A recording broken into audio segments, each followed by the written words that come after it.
Subhanallahi wa bihamdihi adada khalqihi wa ridha nafsihi wa zinata arsyihi wa midada kalimatihi. Akhirnya dokter ini putus asa, ini nggak perlu diobatin. Ketika ditanya, kenapa ya Rasulullah engkau tidak pernah sakit? Karena kita ini kaum, kita ini komunitas masyarakat yang tidak akan makan kecuali lapar. Dan kalau sudah makan, berhenti sebelum kenyang. Jadi sederhana sekali pengobatan zaman itu. Sebagian besar penyakit itu pasti disebabkan kita ceroboh dalam hal makan. Sudah ngerti kalau durian masalah, kalau makan durian enggak kehitung gitu lah. Apalagi kalau gratisan itu tambah banyak gitu.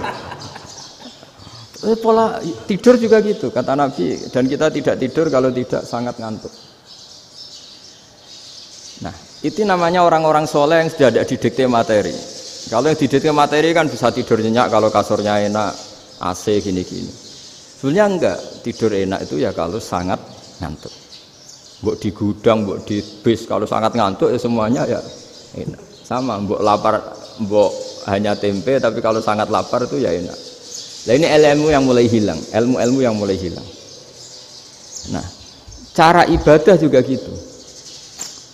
Kita ini kan, saya ini punya bapak kiai, mbah kiai, punya guru yang sangat alim ya seorang kiai Kiai Maimun. Itu dulu kita pengkaji ilmu, itu tidak pernah tahu bedanya NU dan Muhammadiyah. Karena dulu Mbah Darwis itu, Kiai Dahlan itu, dulu ngajinya bersama Mbah Hasyim ketika di Indonesia yang ngaji Mbah Soleh Darat. Mbah Soleh Darat itu dulu ngajinya sama buyut saya ke-6, namanya Mbah Soleh Asnawi di Kudus.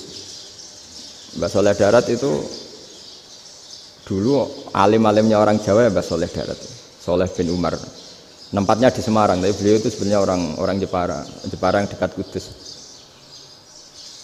Setelah di Mekah, Mbah Hasyim ini mondoknya ya, mulazimnya ke Syekh Mahfud Termas. Tapi sesekali ke Syekh Khotib Minangkabau. Nah yang Mbah Ahmad Dahlan lebih sering ke Syekh Khotib Minangkabau, sesekali ke Mbah Mahfud.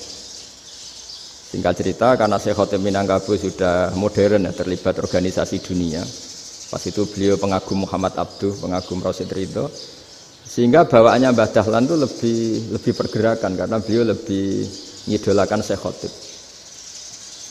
Nah Syekh Khotib sendiri sebenarnya orang Minangkabau. Jadi beliau namanya Muhammad saja sebenarnya. Jadi menantunya orang Arab.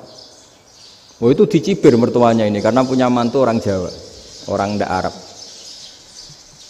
Singkat cerita terus si mertuanya bilang gini, kamu jangan pernah bilang kalau orang Arab itu mansa kanal Arab, orang yang bertempat di Arab.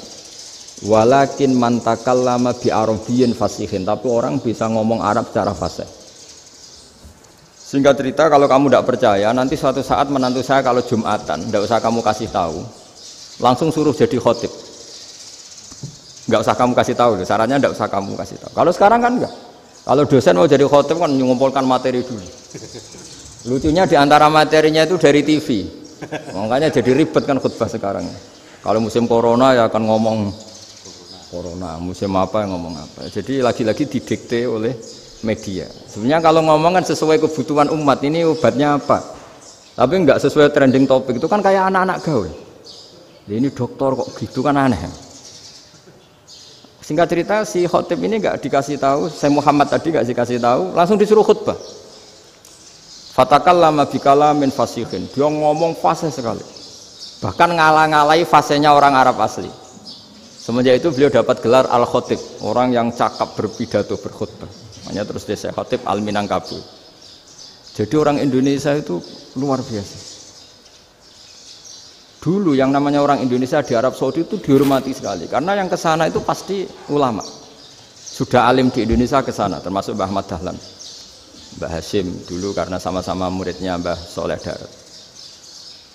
Lama-lama yang ke sana itu TKI TKW itu ya mulai agak dibully. Dulu Syekh Nawawi di antara ijtihad yang dihormati itu beliau mengkritik nyuwun sewu orang yang kan orang biasanya normalnya kan muji orang mati syahid. Hebat orang mati syahid itu hebat gini. Oke, kita sepakat orang mati syahid itu hebat. Tapi kata Imam Nawawi dengan syarat niatnya itu li'ila'i kalimatillah dan itu bawaan takdir. Saya ulang lagi, itu bawaan takdir, harus mati di medan perang. Tapi tidak boleh seseorang ini niat perang tapi niatnya supaya syahid. Karena kalau begitu berarti dia berniat supaya menjadi maktulal kafir, orang yang dibunuh orang kafir. Kedua, dengan dia mati berarti pasukan Islam berkurang. Berarti dia ingin pasukan berkurang, hanya ambisinya dia ingin langsung ke surga.